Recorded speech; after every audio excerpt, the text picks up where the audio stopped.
Encounter की जो प्रक्रिया है इसको किस तरह से देखते हैं? देखिए, इनकाउंटर की देश जो है रूल ऑफ द लॉ से चलेगा, संविधान से चलेगा, डेमोक्रेसी है हमारे यहाँ।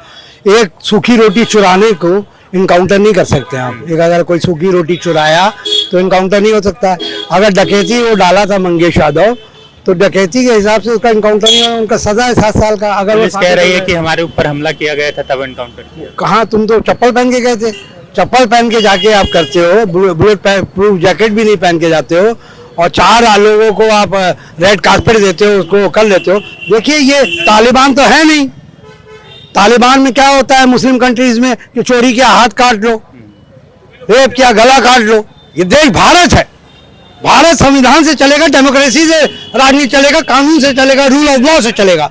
एनकाउंटर किसके हो रहे हैं? देश को समझना पड़ेगा ना, प्रदेश को समझना पड़ेगा। एनकाउंटर हो रहे हैं योगी आदित्यनाथ का जो भी दुश्मन बनेगा, चाहे वो विकास दुबे से लेकर अभी यादव तक, बददस्तूर जारी है इनका काम। और उसमें अतीक अहमद जैसे लोग, उनका भाई और जितने लोग, दरअसल ये वो लोग टारगेट हो रहे हैं जो दरअसल में बाबा के दुश्मन है। और बाबा अपने दुश्मनों को कभी छोड़ता नहीं है। तो उसकी जो नीति है बुलडोजर नीति इसीलिए है। अभी आपको मैं एक छोटा सा उदाहरण बताता हूँ। एक प्रकाश पांडे है, बहुत बड़ा क्रिमिनल है और बहुत बड़ा फिरौतरीबाज था, डकैत था, वो महंत बन गया। मगर क्या देश की जनता को ये नहीं मालूम कि 7-8 साल पहले गोरखपुर से महंत चला था और उत्तर प्रदेश की सत्ता में बैठते ही बुलडोजर बाबा बन गया। देखिए, दुर्दांत अपराधी हो, जिसके ऊपर 100 मुकदमे हो, 85 मुकदमे हो, 88 मुकदमे हो, 58 मुकदमे हैं, तो अगर इस तरह के इनकाउंटर होता है तो जनता खुश होती है। लेकिन अगर कोई बकरी चोरी किया, कोई भैंस चोरी किया, कोई मोबाइल चोरी किया, कोई साइकिल चोरी किया है, तो इस तरह पे अगर इनकाउंटर दिखाती है पुलिस तो जनता में भय व्याप्त होता है। और दूसरी बात, अगर किसी को घर से उठा के ले जाती है 2 दिन 3 दिन पहले, उसके बाद अगर इनकाउंटर करती है तो जनता में ये होता है कि यार ये तो पुलिस या हत्या है। और किसी भी व्यक्ति को, मजबूत आदमी जो है, किसी पुलिस अधिकारी से मिलकर जो है इनकाउंटर दिखा के मरवा देगा। और पुलिस कहती है कि हमारे ऊपर हमला किया था उस अपराधी ने, इसलिए इनकाउंटर किया गया है। देखिए, पुलिस केवल कहती है ना, पुलिस के चंगुल में जो लोग पड़े हैं वो सारे लोग जानते हैं पुलिस क्या करती है। पकड़ेगी बहराइच से, दिखाएगी कानपुर से। पुलिस के अंदर क्या खेल होता है वो जग जाहिर है। पुलिस अगर इनकाउंटर आमने सामने अगर कोई आ गया, मुठभेड़ करती है, तो पुलिस के हम लोग सराहना करते हैं, पीठ थपथपाते हैं, उन्हें मेडल भी दिया जाता है। लेकिन घर से उठा के 2 दिन 4 दिन पहले और उसके बाद पुलिस ले जाती है, एसटीएफ ले जाती है, उसके बाद इनकाउंटर करती है और फिर कहती कि इनके पास फला जगह का पिस्टल मिला, फला जगह का मोटरसाइकिल मिला, फला बैग मिला और ये मिला वो मिला। ये जो मनगढ़ंत पुलिस करती है ये जनता सब जानती है, इसलिए विश्वास उठता जा रहा है एसटीएफ से भी, पुलिस विभाग से भी लगा रहे हैं। तो कैसे भ्रष्टाचार आप समाप्त करेंगे? कुछ कह रहे थे आप?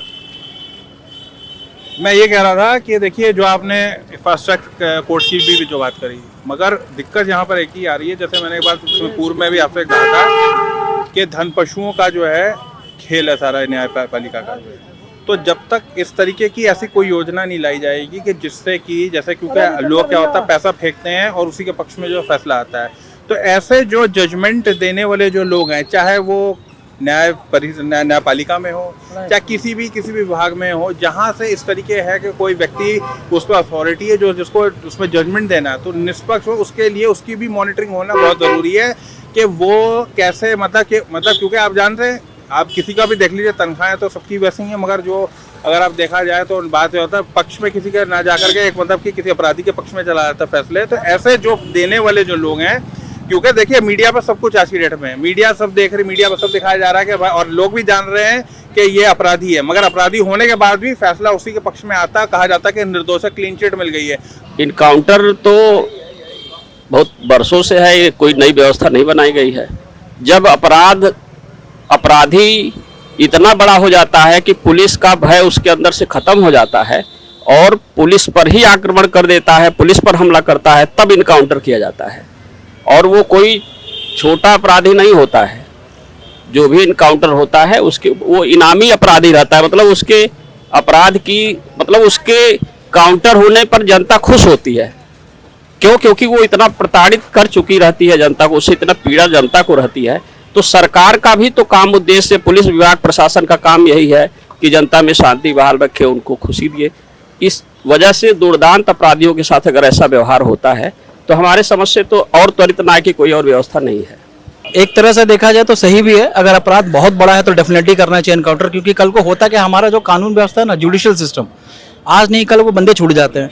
एग्जाम्पल आपको दूं, आसाराम बापू देख लो, राम रहीम देख लो, ये छूटेंगे, जब छूटते हैं दोबारा तो इनका मनोबल और बढ़ जाता है, ये उससे बड़ा क्राइम करते हैं। तो अगर क्राइम उस लेवल का है तो डेफिनेटली मार देना चाहिए। लेकिन हाँ, अब जैसे कुछ एनकाउंटर रिसेंटली जो हो रहे हैं, मैं नाम नहीं लूंगा, कुछ जो रिसेंटली हो रहे हैं कि बस अभी तुरंत पकड़ा तुरंत मार दिया, छोटे मोटे, ये भी जस्टिफिकेशन, मतलब ये जस्टिफाई नहीं करता। तो इस हिसाब से देखा जाए छोटे मोटे लेवल पे नहीं करना चाहिए। हाँ, जो अपराधी बड़ा है, अगर मारना ही आपको तो इन लोगों को मार के दिखाइए जो बड़े बड़े क्रिमिनल हैं, जो सत्ता के दम पे किसी का रेप करके निकल जा रहे हैं, किसी का किडनैपिंग कर ले रहे हैं, किसी को घर से उठा के लेके चले जा रहे हैं, बीच सड़क पे नंगा कर दे रहे हैं, इनका एनकाउंटर कीजिए तो समझ में आए। इस लेवल पे अगर देखा जाए तो ठीक है।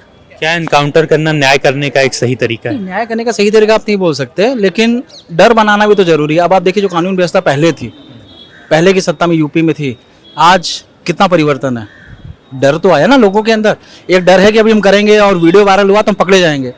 पहले ये हालत थी, आप सबूत भी सामने दे दो तो भी कुछ नहीं होता था, लोग छूट के चले जाते थे। आज अपराधी कह लो चाहे जो भी कह लो, एक डर तो उनके अंदर आया कि अभी हम करते हैं तो इसकी सजा आज निकल हमें मिल जानी है। तो इस तरह से देखा जाए तो थोड़ा ठीक भी है। आमतौर पर देखा जाता है पब्लिक क्या करती है कि एनकाउंटर को काफी सपोर्ट करती है, पटाखे भी फोड़े जाते हैं। नहीं, इतना सपोर्ट नहीं करना, ये चीज़ तो नहीं करनी चाहिए।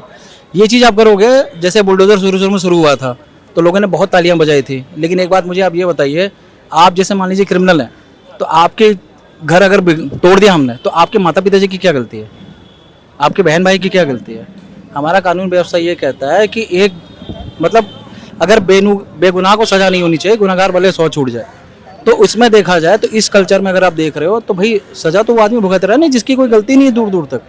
तो हमारे ऐसे देश की जो न्याय प्रक्रिया है काफी जटिल है, क्या इसके पीछे कहीं कारण है? वो बिल्कुल बिल्कुल है। अगर न्याय प्रक्रिया हमारी सही होती तो सही बताऊं आज ये सिस्टम ही नहीं आया होता। एक बार कोई अगर साबित हो गया, जैसे रेप केस में सपोज एग्जांपल आपको देता हूँ, साबित हो गया, सब चीज़ हो गया साबित, लेकिन उसके लिए भी केस लड़े जा रहे हैं। जो चीज़ सामने है, जैसे बंगाल वाला आप देख लीजिए, साबित हो चुका है लेकिन केस लड़े जा रहे हैं। ये सिस्टम न्याय प्रक्रिया वाकई नहीं सही है। अगर जुडिशियल सिस्टम हमारा सही हो जाए तो ये सब चीज़ें खत्म हो जाएंगी अपने आप।